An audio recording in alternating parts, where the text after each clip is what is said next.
हरे कृष्णा कृष्णा कृष्णा हरे हरे, हरे राम राम राम हरे हरे, राधे राधे। जय श्री कृष्ण। आज मैं आपको अश्विन मास के कृष्ण पक्ष की एकादशी की कथा सुनाने जा रही हूँ। अश्विन मास के कृष्ण पक्ष की एकादशी को इंदिरा एकादशी के नाम से जाना जाता है। पितृपक्ष के दौरान पड़ने वाली इस एकादशी का हिंदू धर्म में काफ़ी महत्व है। इंदिरा एकादशी का व्रत विशेष रूप से पितरों की आत्मा की शांति के लिए रखा जाता है। कहते हैं कि इस दिन व्रत रखने से पितरों की आत्मा को शांति मिलती है और मोक्ष की प्राप्ति होती है। इस बार इंदिरा एकादशी 2 अक्टूबर को पड़ रही है। मान्यता है कि इस दिन विधि पूर्वक श्राद्ध करने और दान आदि करने से पितरों को अधोगति से मुक्ति मिलती है और पितरों को सीधा वैकुंठ जाना होता है। कहते हैं कि इंदिरा एकादशी व्रत भगवान विष्णु को समर्पित होता है। इस दिन श्री हरि की पूजा अर्चना की जाती है।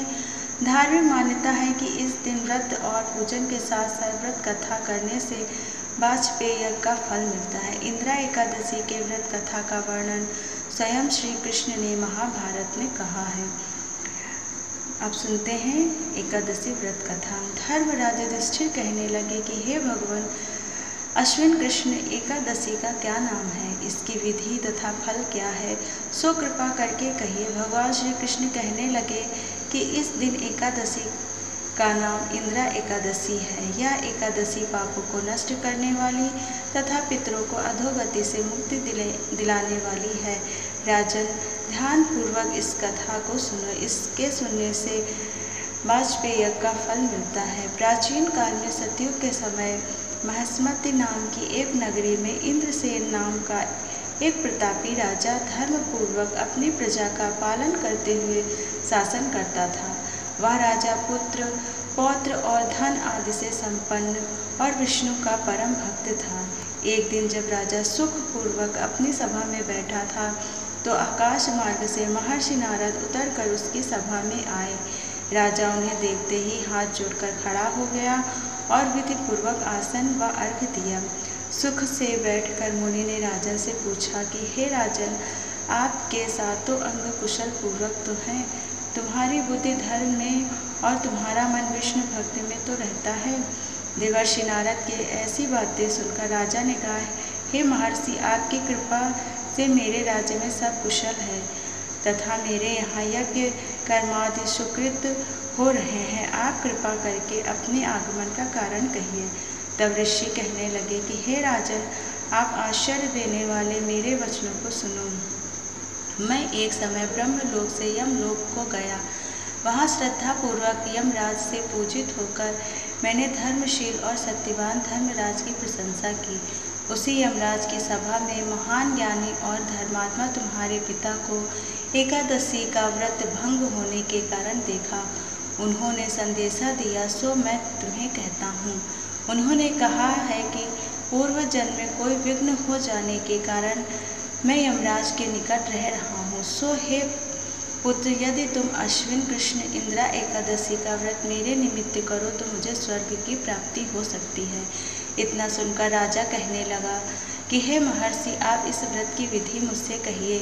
नारद जी कहने लगे, अश्विन माह के कृष्ण पक्ष की दशमी के दिन प्रातःकाल श्रद्धापूर्वक स्नान आदि से निवृत्त होकर पुनः दोपहर को नदी आदि में जाकर स्नान करें। फिर श्रद्धापूर्वक पितरों का श्राद्ध करें और एक बार भोजन करें। प्रातःकाल होने पर एकादशी के दिन दातून आदि करके स्नान करें। फिर व्रत के नियमों को भक्तिपूर्वक ग्रहण करते हुए प्रतिज्ञा करें कि हे भगवान, मैं आज संपूर्ण भोगों को त्याग कर निराहार एकादशी का व्रत करूँगा। हे अच्युत, हे पुंडरीकाक्ष, मैं आपकी शरण में हूँ, आप मेरी रक्षा कीजिए। इस प्रकार नियम पूर्वक शालिग्राम की मूर्ति के आगे विधि पूर्वक श्राद्ध करके योग्य ब्राह्मणों को फलाहार का भोजन कराएं और दक्षिणा दें। पितरों के श्राद्ध से जो बच जाए उसको सूंघ कर गौ को दें तथा धूप दीप गंध पुष्प नैवेद्य आदि सब सामग्री से ऋषिकेश भगवान का पूजन करें। रात में भगवान के निकट जाकर जागरण करें। इसके पश्चात द्वादशी के दिन प्रातःकाल होने पर भगवान का पूजन करके ब्राह्मणों को भोजन कराएं। भाई बंधुओं, स्त्री और पुत्र सहित आप भी मौन होकर भोजन करें। नारद जी कहने लगे कि हे राजन, इस विधि से यदि तुम आलस्य रहित होकर इस एकादशी का व्रत करोगे, तुम्हारे पिता अवश्य ही स्वर्गलोक को जाएंगे। इतना कहकर नारद जी अंतर्धान हो गए। नारद जी के कथनानुसार राजा द्वारा अपने बांधवों तथा दासों सहित व्रत करने से आकाश से पुष्प वर्षा हुई और उस राजा के पिता गरुड़ पर चढ़कर विष्णुलोक को गए।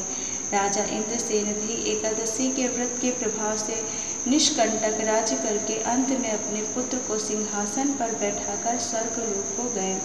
हे युधिष्ठिर, यह इंद्र एकादशी के व्रत का महात्म्य मैंने तुमसे कहा।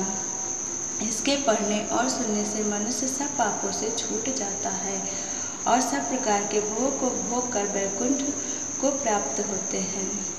बोल दे कृष्ण भगवान की जय, बोल दे विष्णु भगवान की जय, बोल दे पुंडरीकाक्ष भगवान की जय। राधे राधे। जय श्री कृष्ण।